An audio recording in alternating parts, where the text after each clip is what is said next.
ఇప్పుడు 1.5 month అయింది మన పాలన జరపబట్టి. సో మీకు ఎలా అనిపిస్తుంది కూటమి పరిపాలన? అది 30 రోజుల్లో చెప్పేది కాదు కదండి. ఇది 30 రోజుల్లో ఇంగ్లీష్ ఎలా నేర్చుకోవడం అనే బుక్ కాదు కదా, ఇంకా టైం ఉంది.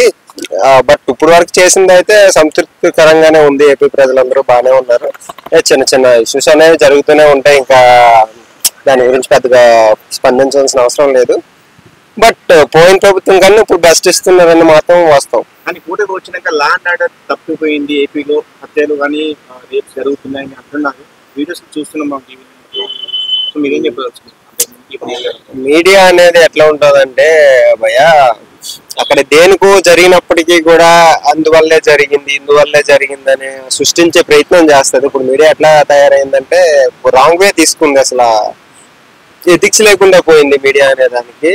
సో అది కరెక్ట్ గా ఉండి నిధులు చెప్పినా వినొచ్చు. ఇప్పుడు ప్రజలు కూడా దాని మీద నమ్మకం అనేది కోల్పోయారు. మీడియా ఇప్పుడు కానీ కళ్ళు తెచ్చుకొని కొంచెం మంచిగా ఉంటే బెటర్ అనేది నా ఒపీనియన్.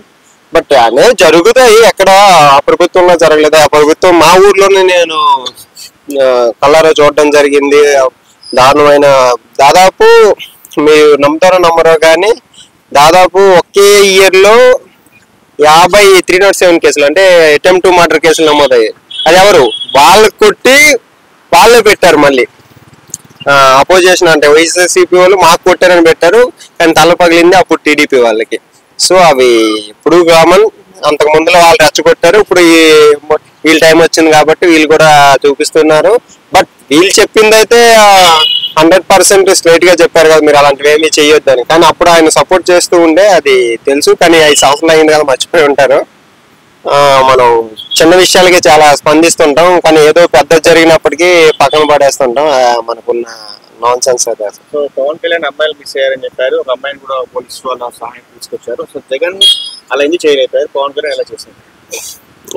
అంటే ఆయనకి ఎంతసేపు మనం పథకాలు ఇచ్చేస్తామా, లేకపోతే మన ఎవరైతే నాకు పొగుడతారా, ఎవరైతే బాగా బూతులు తిడతారా వాళ్ళని మంత్రులుగా తీసుకుందాం, వాళ్ళని కొనసాగిద్దాం అనే దీని మీద ఉంది తప్ప అసలు రాజ్యాంగ వ్యవస్థ అంటే ఏంటి, అసలు రాష్ట్రానికి ఉండవలసిన హక్కులేంటి, మన హక్కులేంటి, కేంద్రం మనకు రావాల్సిన నిధులేంటి, కేంద్రం యొక్క హక్కులేంటి, ఇలాంటి అన్ని విషయాలు కంప్లీట్ గా తెలిసినప్పుడు ఇలాంటివన్నీ చేయగలరు. లా అండ్ ఆర్డర్ అనేది మనం అనవసరమైన విషయాలకు ఉపయోగించుకుంటే దానికి నిదర్శనం. అది సరిగ్గా సక్రమంగా వినియోగించుకుంటే ఆయన హోంశాఖ కూడా కాదు, అయినప్పటికీ ఆయన తీసుకున్న ఎన్విరాన్మెంట్లు అలాంటి ఇరిగేషన్ అలాంటి శాఖలు అయినప్పటికీ కూడా హోంశాఖ చేయాల్సిన పనులు కూడా ఆయన చేస్తున్నారంటే మెచ్చుకోదగ్గ విషయం. ఏదైనా విషయ పరిజ్ఞానం ఉండాలండి రాజ్యాంగం మీద, ఒక సీఎం కావాలి ఎవరు కావాలి సార్. ఇప్పుడు జగన్ పులివెందులు రాజీనామా చేసి ఎమ్మెల్యేగా ఎంపీ క్యాండిడేట్ గా పోటీ చేద్దానికి ట్రై చేస్తుంది. ఒక ఎమ్మెల్యేకి అసెంబ్లీకి రావాల్సి వస్తుంది కదా, చంద్రబాబు ముందు నిల్చొని మాట్లాడాల్సిన అవకాశం ఇవ్వడు. సన్నీ పార్లమెంట్కి పోవాలనుకుంటున్నాడు. అక్కడైతే మాత్రం అవకాశం దొరుకుతుందని మీరు అనుకుంటున్నారు. అక్కడ ఉన్నది వీళ్ళే కదా, ఆయన అక్కడికి వెళ్లకుండా రాజీనామా చేసి ఇంట్లో కూర్చోవడం బెటర్. అవన్నీ నాన్ సెన్స్ అసలు. ఒకవేళ రూమర్స్ అయ్యి ఉండొచ్చు, బట్ ఒకవేళ నిజంగా చేసినా సరే అంతకన్నా విరితనం ఇంకోటి ఉండదు. ఏమో నాకైతే ఒకటి అనిపిస్తుంది బ్రదర్, నెక్స్ట్ ఎలక్షన్స్ కల్లా మరో కేఏపాల్ జగన్ అవుతారని నాకైతే అనిపిస్తుంది. అది 100% అది. నెక్స్ట్ బీజేపీ జనసేన ఒకటిగా, టీడీపీ ఒకటిగా ఉంటాయి, అవే 2 ప్రధాన పార్టీలుగా ఉంటాయి. దీని పని అయిపోయింది అనేది నా ఉద్దేశం. ఎందుకంటే వీళ్ళు కూడా పడ్డారు కదా 23 నుంచి, మళ్ళీ లేచారు కదా అని మీరు అనొచ్చు. బట్ వీళ్ళు లేవడానికి ఒక కారణం ఉంది, ఎందుకంటే వీళ్ళు పని చేశారు. అంతకు ముందలా ఇలాంటి పిచ్చి ఆలోచనలు తీసుకోలేదు. 5 మంది ఉప ముఖ్యమంత్రులను పెట్టడం, రాజధాని ఎక్కడికో 3 రాజధానులు అన్నాము, అసలు ఎక్కడ కనీని ఎరగని రకమైన డిసిషన్స్ అవి. సో వాళ్ళు లేచారంటే వాళ్ళు స్ట్రైట్ రూట్ ని తీసుకున్నారు. దాంతోపాటు పవన్ కళ్యాణ్ సపోర్ట్, అవతల బీజేపీ సపోర్ట్ ఉంది. ఈయనతో ఎవరు కలిసే పరిస్థితి లేరు, ఈయన పిచ్చే ఆలోచనలకి ఎవరి దగ్గరికి వెళ్ళే పరిస్థితి కూడా లేదు. కాబట్టి ఇంకా చాలా కష్టం. ఇంకొక కేపాలు అయితే ఆయన అవుతాడని నాకు గట్టి నమ్మకం. సో వచ్చే ఏపీలో వచ్చే సీఎం షర్మిలాని రేవంత్ రెడ్డి వ్యాఖ్యలు చేశారు, దాని మీద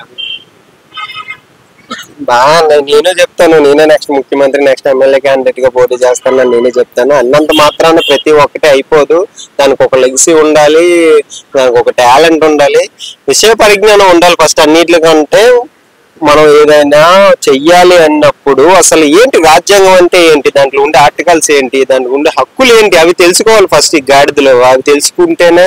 మరి 12th క్లాస్ ఫెయిల్ అయిన ఆయనకి ఇవన్నీ తెలుసా అంటే అవసరం లేదండి. ఇప్పుడు శ్రీనివాస రామానుజన్ మిగతా సబ్జెక్టులు అన్నిటిలో ఫెయిల్ అయినా కానీ మ్యాథ్స్ లో తోపు, మ్యాథ్స్ కి ఆయన దేవుళ్ళ కొలుస్తారు. మనం ఒకటి అనుకొని సరిగ్గా ఒక ఫ్యాషన్ తో వెళ్తే ఏదైనా సాధించగలం, ఏదైనా చేయగలం. వాళ్ళకి అది లేదు. ఎంతసేపు ఏదో అదొక ఆటలాటలాగా ఉంది. పదవులు అంటే సీఎం పదవులు, మంత్రి పదవులు అంటే ఆటలాటలాగా ఉంది తప్ప ఈ ప్రజలకి ఏదో చేద్దామనే తాపత్రయం అయితే ఎక్కడ కనిపించట్లేదు. చంద్రబాబు పవన్ కళ్యాణ్ 5 ఏళ్ళలో మంచి చేస్తారనుకుంటున్నారా? వాళ్ళు కూడా ఏమన్నా బిస్కెట్ అయ్యారా ఉందా?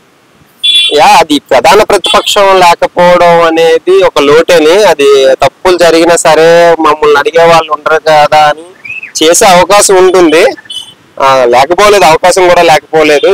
100% జరుగుతాయి. బట్ ఇంత దారుణంగా అయితే జగన్ ప్రభుత్వం అంటే సామెత ఉంటది, గుడ్డు కన్నాడు కంటే మెల్ల కన్నాడు అని. ఇప్పుడు అదే పరిస్థితి వచ్చింది అంతే తప్ప ఏమీ పెద్దగా ఏమీ మార్పు ఉండకపోవచ్చు. ఏమో జరిగేవి కొన్ని జరుగుతూనే ఉంటాయి. ఇంకా ప్రతిపక్షం ఏపీ ప్రజలది కూడా తప్పని. ప్రతిపక్షం లేకుండా చేయకుండా ఉండాల్సింది. అడగాలి కదా ఒకరికి. మనం చేసేది యునానిమస్ గా వెళ్ళిపోయేటప్పుడు ఏంటంటే మనం నియంతలా ఫీల్ అవుతాం.